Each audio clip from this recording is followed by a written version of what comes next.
Hello, I'm Dr. Sri Banerjee, epidemiologist, biostatistician, public health practitioner. In this brief tutorial, I'm going to talk about how to use SAS effectively in order to conduct a important epidemiological measure, and that is how to determine something called AUROC. A little bit more about what that is later, but first what I want to emphasize is that when you've conducted your epidemiological study, you've completed your design, and then you have your model. How precisely do you determine how effective that model is? What are the types of values that you look at? So area under the curve is one such way that you try to determine what is the effectiveness of a particular model. So just a quick conceptual detour. If we take a look at the receiver operator characteristic curve, if we manually physically draw this out, then you can kind of see the relationship here. So when there is really no ability to discriminate by the model, then the relationship is flat. But then the better the model functions, this is more. This is a statistical test or diagnostic test that functions almost perfectly. So the further you go here, then you're actually increasing the numbers of false positives.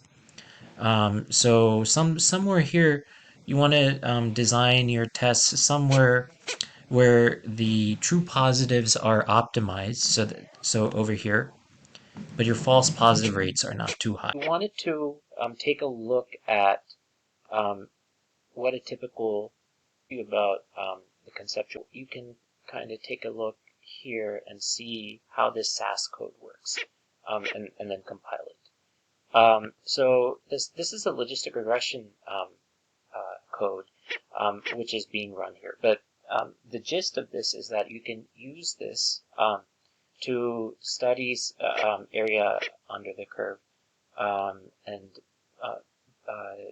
better understand this.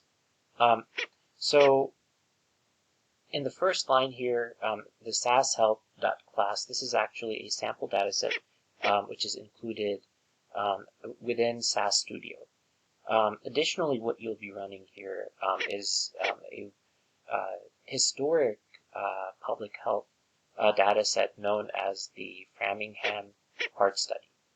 And so in the 1940s, about 5,000 individuals were initially assessed for certain risk factors and the relationship with cardiovascular disease.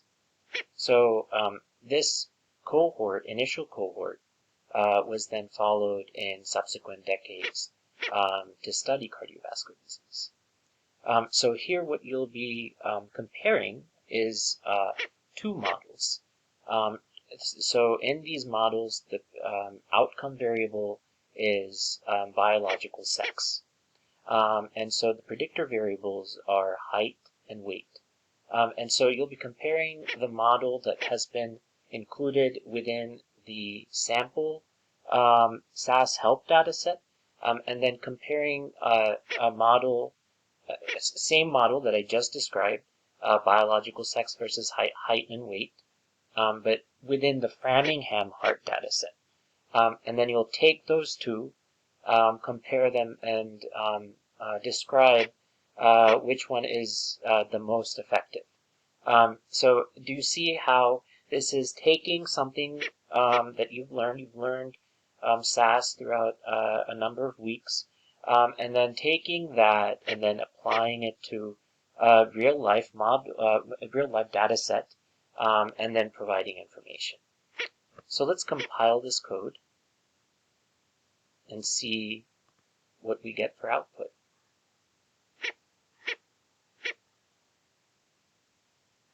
And so it takes a little bit of time, but now you see a couple of parts to this output.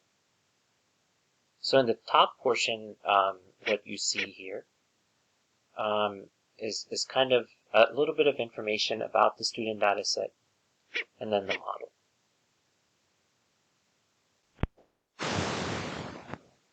Look at the output further. So the first model, if you remember from the previous portion, was corresponding to the sample data set, the student sample data set, looking at biological sex being predicted by height and weight. So this is the model.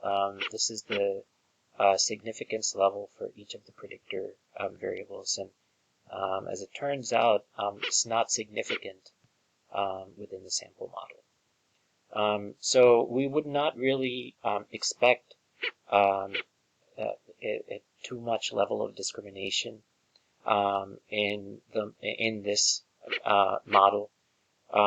So the ability to kind of distinguish between a diseased state or not diseased state, or in this situation, one gender versus another, is that predictive ability is not as much as we would like for it to be.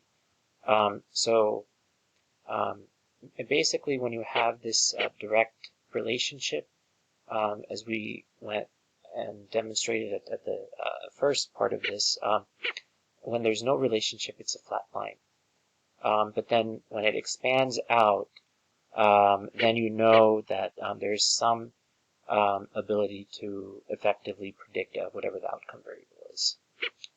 So let's take a look at the Framingham data set now. And let's look at what that shows. So this is still looking at the initial student data set. And as you can see within the model, the value is 0.7056.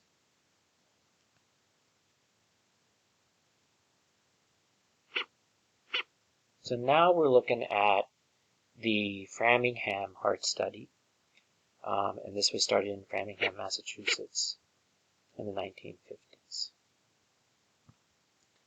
So as we would expect, the findings here now, the predictive ability for biological sex is much better from the Framingham heart study. So the value is 0.9185.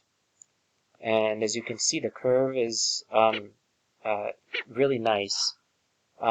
It's bowed outward, which is what we want to see. So this is basically the difference between, so in a continuum, if you were to think about this on one extreme, the diagnostic test being able to perfectly distinguish between your two states. So if it's the disease state versus not disease state, if your diagnostic test perfectly predicts that, then all you have is true positives. But on the other extreme, so think about this as a continuum. So on the other extreme, you have nothing but false positives. So you're not able to predict your outcome variable at all. In other words, if it's predicting a disease state, you're not able to do that, or if it's one gender versus the other. So usually a good test will balance the two.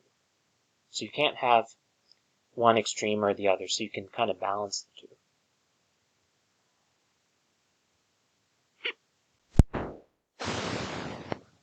What I'm going to do is I'm going to take a little detour and take another conceptual sort of explanation here and provide this. So let's think about a confusion matrix. Can you think of what a confusion matrix looks like? Before we talk about a confusion matrix, let's think about what creates this confusion matrix. Well, what you will need to think about is a gold standard, and then a diagnostic test, which doesn't quite operate or function as well as the gold standard.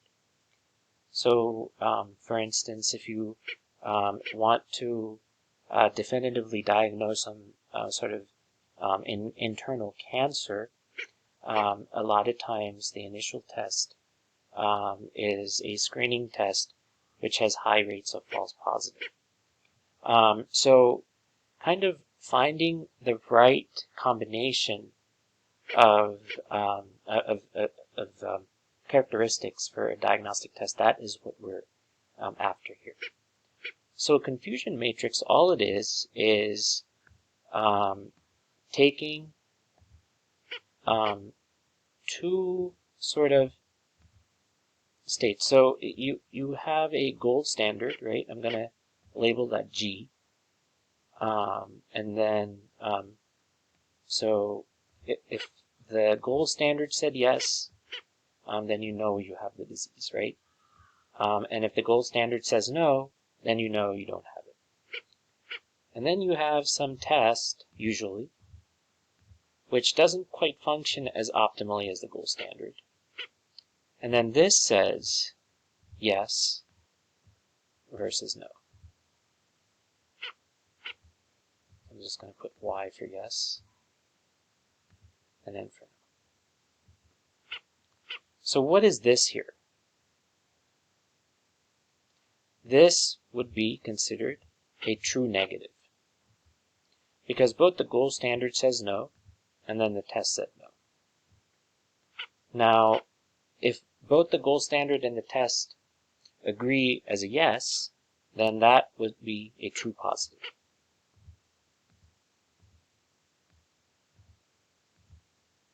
So then, if you have a test that says yes, but the gold standard says no, then that would be a false negative, right?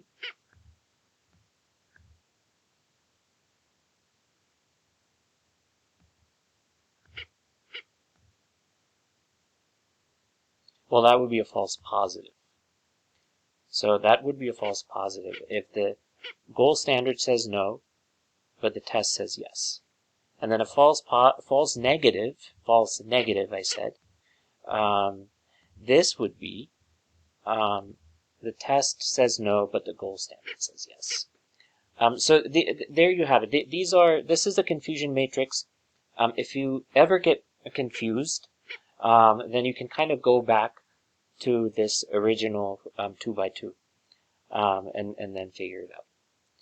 So what is this receiver operator characteristic curve telling you? This was actually something that's been in use since the 50s. And that was in radar technologies. And then in medicine, this became in vogue and popular. But in essence, what this is saying is that on the x-axis, 1 minus specificity. So what is the percentage of false positives? So at the outset, you have kind of, here's the start. You have low rates of false positive, and that's what you want in a good diagnostic exam, in a good predictive ability. That's what you want. So you have low false positive here, but here you have actually low percentage true positive. Now that's something you don't want. So let's start changing some of the parameters here, and let's keep the false positives low, but increase the true positive. So here, at some point, we can keep the false positives at a minimum, but then increase the predictive value of the model. And this is how this ROC curve works. So the question that you're asking really at the end is that with which model can you increase the true positives, effectively increase this without compromising too many going into false positives.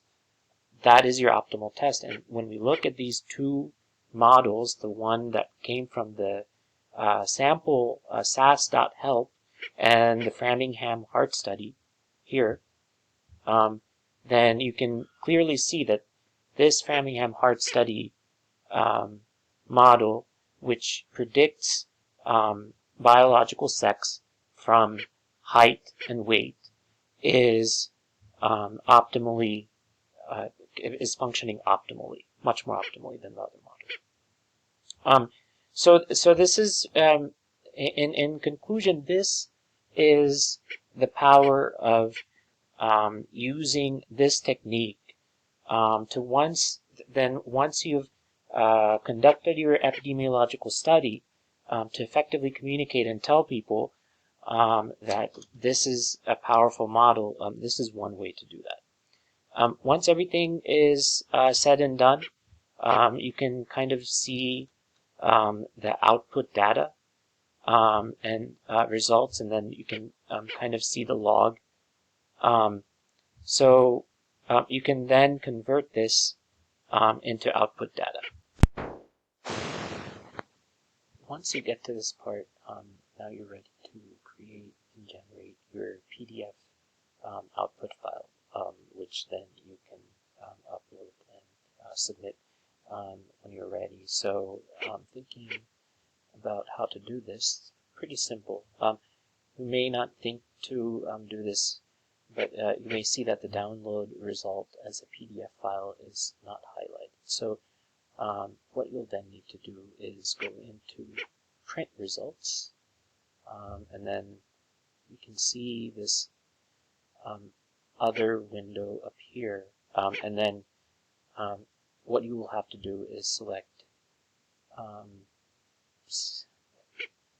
save as PDF right here. And for me, this appeared automatically.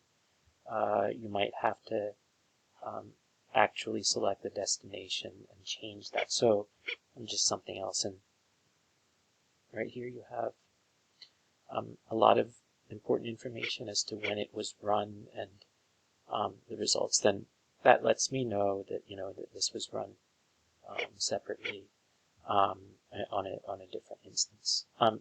So these are all the necessary steps in not only once you have generated your model, whether it's through regression analysis or a different technique, but taking that information and really being able to understand and compare models which may not all use the exact same technique, but being able to compare different models. This is the power of the receiver-operator characteristic curve. Thank you for listening.